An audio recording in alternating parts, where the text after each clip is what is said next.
wabarakatuh. Allahu Akbar, Allahu Akbar, Allahu Akbar, Allahu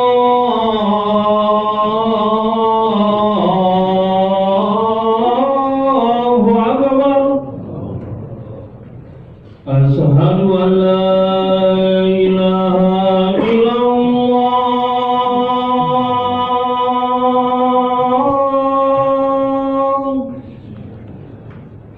Asyhadu an la ilaha illallah. Asyhadu anna Muhammadar Rasulullah.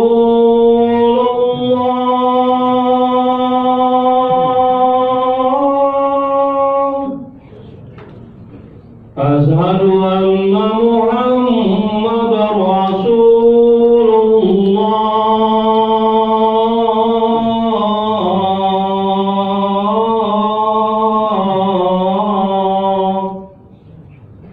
Hayya 'alas shalah.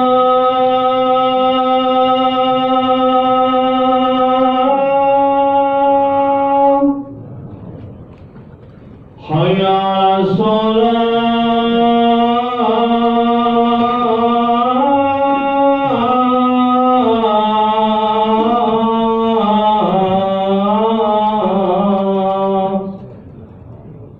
Hayya 'alal falah.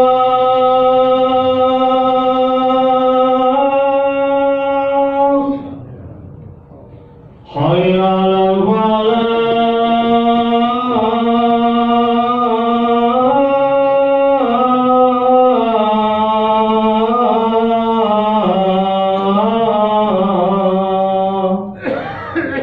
Allahu Akbar, Allahu Akbar. La ilaha illallah.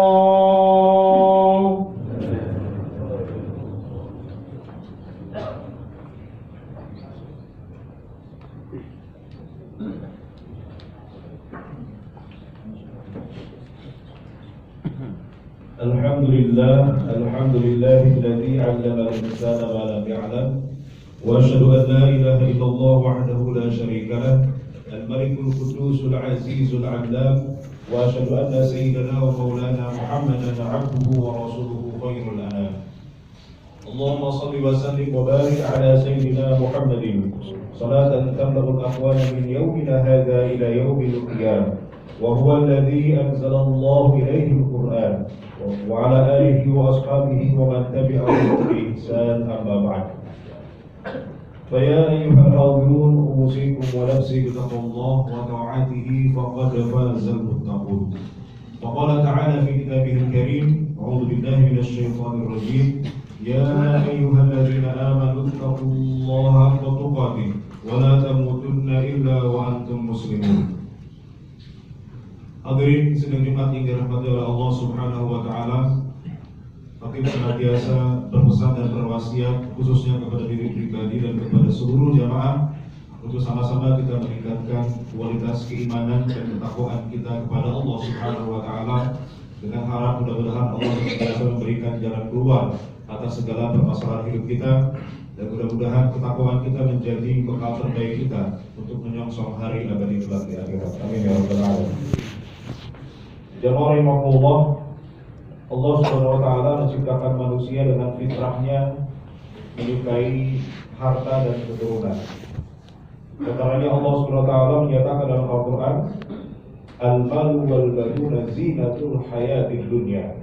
Bahwa harta dan anak-anak itu adalah perhiasan kehidupan dunia. Maka harta dan keturunan menjadi salah satu dari sumber kebahagiaan bagi manusia di dunia.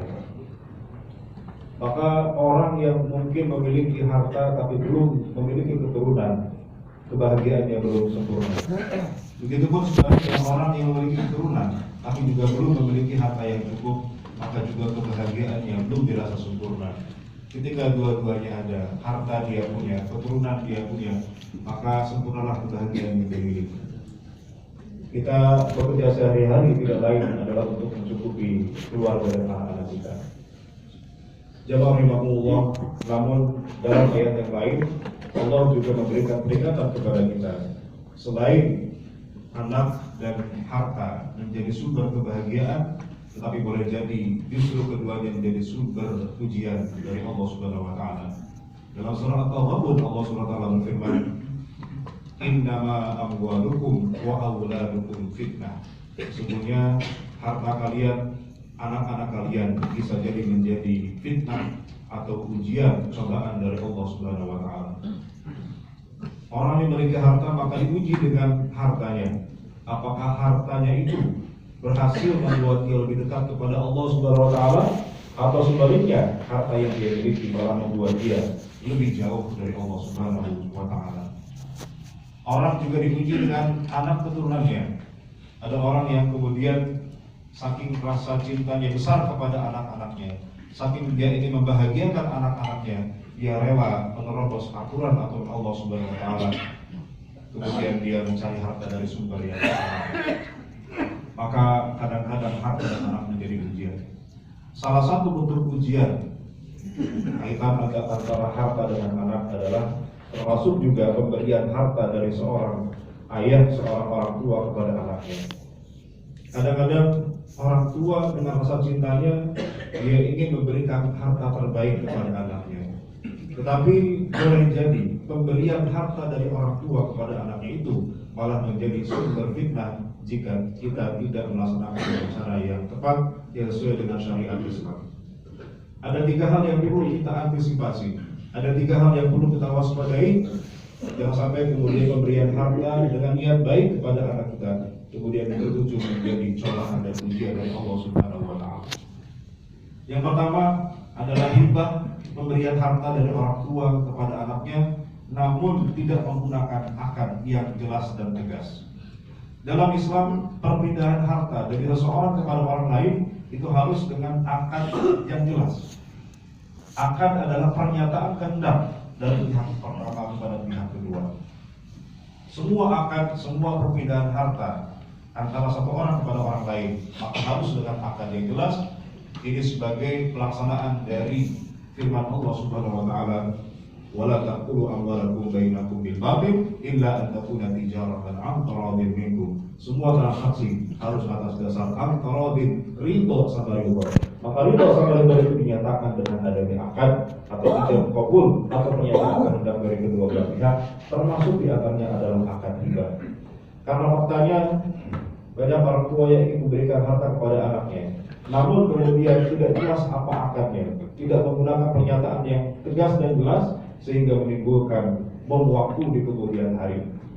Ketika ada orang tua, seorang ayah misalnya memberikan kepada anaknya, "Nah, rumah ini kamu tinggali saja." Lalu apa maksud tinggali saja ini? Apakah kemudian rumah itu diberikan sepenuhnya kepada anaknya itu dengan akad hibah? Atau maksudnya hanya izin untuk tinggal sementara saja? Atau akadnya adalah pinjam saja? Seringkali itu terjadi dalam keluarga, kemudian akhirnya terlalu jauh kejelasan status dari rumah tersebut sehingga sang ayah meninggal dunia. Akhirnya kemudian rumah itu menjadi sengketa di antara para anak karena akadnya yang tidak jelas. Si anak menyangka bahwa itu adalah hibah, tapi yang lain kemudian tidak menerima bahwa akad itu adalah akad hibah karena tidak dinyatakan dengan akad yang jelas. Jemaah rahimahullah, yang kedua yang harus kita antisipasi terkait dengan pemberian harta kepada anak atau hibah kepada anak adalah ketika hibah itu dilaksanakan tanpa adanya saksi dan bukti yang jelas. Sebab banyak terjadi masalah terkait hibah ini ketika hibah itu dilaksanakan tanpa saksi dan legalitas yang jelas. Allah Subhanahu wa taala memberikan isyarat kepada kita bagaimana mencatat transaksi itu adalah hal yang penting. Sampai-sampai Allah Subhanahu wa taala menyatakannya dalam ayat terpanjang dalam Al-Qur'an, yaitu surah Al-Baqarah ayat 282, di mana Allah memberikan perintah kepada kita, anjuran kepada kita untuk mencatat setiap transaksi yang sifatnya tidak tunai. Ya ayyuhalladzina amanu idza tadayantum bidainin ila ajalin musamma faktubuh. Walaupun ayat ini berbicara tentang transaksi yang tidak tunai atau hutang, tetapi ini juga menjadi isyarat bahwa setiap transaksi yang kita lakukan, bahkan itu adalah hibah antara ayah kepada anaknya, maka harus dilakukan, harus dicatat dengan baik, harus ada saksi yang jelas. Walaupun itu antara suami kepada istri, antara ayah kepada anak. Karena sering terjadi hibah yang dilakukan secara diam-diam tanpa ada saksi yang kemudian menjadi saksinya atau bukti yang tegas, maka akan berakhir menjadi sebuah fitnah, akan berakhir menjadi sebuah sengketa yang tadinya harusnya ketika sang ayah meninggal dunia, anak-anaknya kemudian tenang mendoakannya di sana, tapi kemudian melihat kenyataan lain bahwa karena akan hibah yang dilaksanakan dengan saksi yang jelas, kemudian menjadi sumber sengketa di antara keturunannya.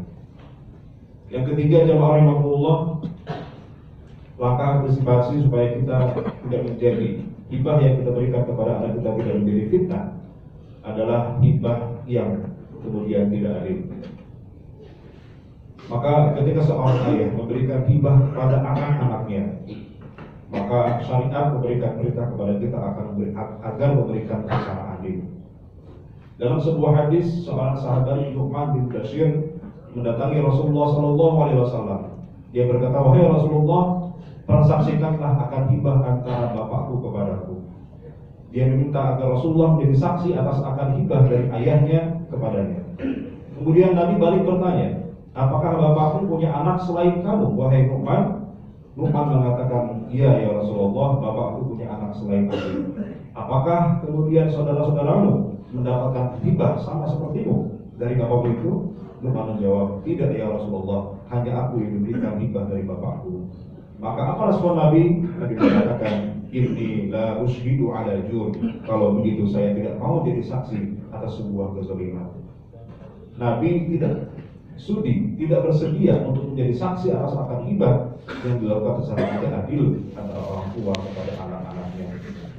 Karena memang pada faktanya banyak kemudian niat baik orang tua memberikan hibah kepada anak tersayangnya dilakukan secara diam-diam tanpa diketahui oleh anak-anak yang lain. Mungkin niatnya baik karena dia ingin memberikan apa terbaik kepada anak yang paling disayangnya. Tapi banyak kejadian di mana kemudian hibah yang dilakukan dengan niat baik itu malah menjadi fitnah, malah menjadi kemudian sumber permasalahan dalam keluarga kita. Walaupun para ulama mengatakan bahwa akan hibah itu tidak harus ada saksi, tidak harus kemudian ada perhitungan tertentu sebagaimana wasiat dan pembagian warisan, tetapi pada faktanya hibah yang tidak adil itu kemudian banyak melahirkan masalah dalam keluarga. Para ulama kemudian berbeda pendapat dalam menafsirkan apa itu adil. Sebagian mengatakan adil adalah dibagi rata, baik anak laki-laki maupun anak perempuan, semua diberikan hibah yang sama. Sebagian ulama mengatakan adil itu adalah sama dengan aturan waris, di mana anak laki-laki diberikan hibah 2 kali dari anak perempuan. Tapi sebagian lain mengatakan bahwa hibah itu yang adil adalah ketika semua diberikan secara proporsional sesuai dengan kebutuhannya masing-masing, tetapi semua dijamin diberikan hibah. Apapun tafsirannya, bahwa yang harus kita perhatikan jangan sampai akad hibah yang kita berikan kepada anak kita itu, pemberian harta yang kita lakukan kepada anak-anak kita, kemudian menjadi malapetaka di kemudian hari, menjadi sumber fitnah di kemudian hari. Maka mari kita jadikan harta yang kita berikan kepada anak kita pemberian yang terbaik, yaitu pemberian dengan cara yang telah dilakukan oleh syariat Islam, kemudian agar hibah kita berpahala di sisi Allah Subhanahu wa taala dan menjadi sumber kebahagiaan bagi keluarga kita. Barakallahu li wa lakum fil Qur'anil azim wa nafa'ani wa iyyakum bima fihi minal ayati wa dzikril hakim wa taqabbal minni wa minkum tilawatahu innahu huwas samiul alim.